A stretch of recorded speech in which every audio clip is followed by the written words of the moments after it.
పాలు చేస్తున్న సంగతి మనందరికీ తెలుసు.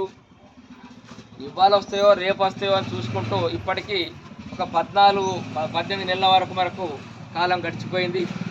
అయినప్పటికీ వస్తాయనేటువంటి నమ్మకం లేదు. మరి స్టార్టింగ్లో అయితే కొంతమంది కోర్టు పోతే వస్తాయని చెప్పి కొంతమంది కోర్టు పోవడం కూడా జరిగింది.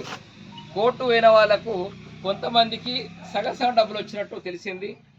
ఆ తర్వాత కోర్టు పోయిన వాళ్ళు దాదాపు 640 మంది కోర్టు కేసులో ఉన్న వాళ్ళు ఇప్పుడు నా దగ్గర లిస్ట్ ఉన్నది.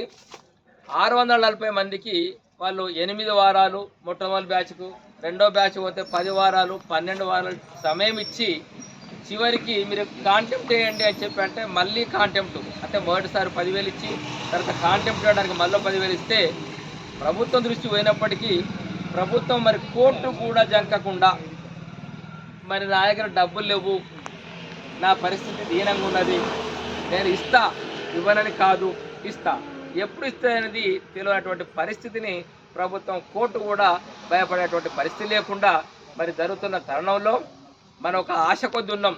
రిటైర్మెంట్ అయితే నాకు ఒక 50 లక్షలు వస్తాయి, లేదా 60-70 లక్షలు వస్తాయి, నేను ఒక ఇల్లు కట్టుకుంటా, నేను ఒక బిడ్డ పెళ్లి చేస్తా, లేదా నేను ఇల్లు కట్టుకున్న ఆల్రెడీ నాకు అప్పులు ఉన్నాయి, ఈ ఈఎంఐలు కట్టి నేను ప్రశాంతంగా మా మనవలతోటో మనవరాలతోటో నేను కూర్చొని హాయిగా ప్రశాంతంగా ఉంటానటువంటి సమయంలో మనం ఇవాళ రోడ్డు ఎక్కాల్సినటువంటి పరిస్థితి ఏర్పడ్డది.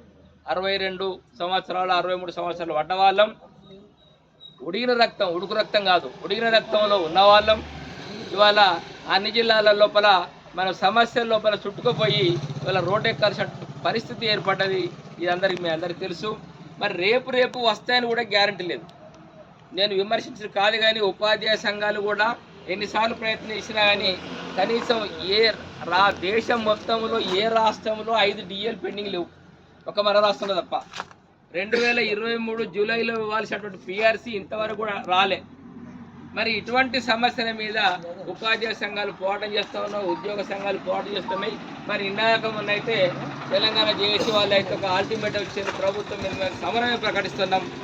సెప్టెంబర్ 8 నుంచి మేము బస్సు యాత్ర పెడుతున్నాం, అక్టోబర్ 12 చెలో హైదరాబాద్ పెడుతున్నాం అని చెప్పి వాళ్ళు ఇస్తే మనందరికీ ఒక సంతోషకరమైనటువంటి వార్త వచ్చిందని చెప్పి మనందరం సంబరపడ్డాం, మన బాక్యాలు వస్తాయని.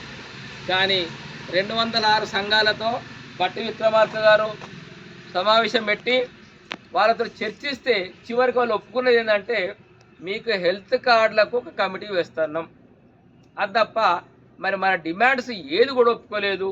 మరి లోపాయికారికంగా జరిగిందంటే కొన్ని సంఘాలకు పర్మిషన్లు ఇవ్వడం, ప్రభుత్వం అనుమతి ఇవ్వడం, రకరకాల లబ్ధులు పొందడం, ఇంకా వేరే సంఘాలు అయితే నాన్ గెజిటెడ్ ఉద్యోగుల సంఘాలు అయితే వాళ్ళకు రకమైనటువంటి లబ్ధి పొందడం వల్ల వాళ్ళు ఇచ్చినటువంటి ఉద్యమం అనేది నీరు గారిపోయింది.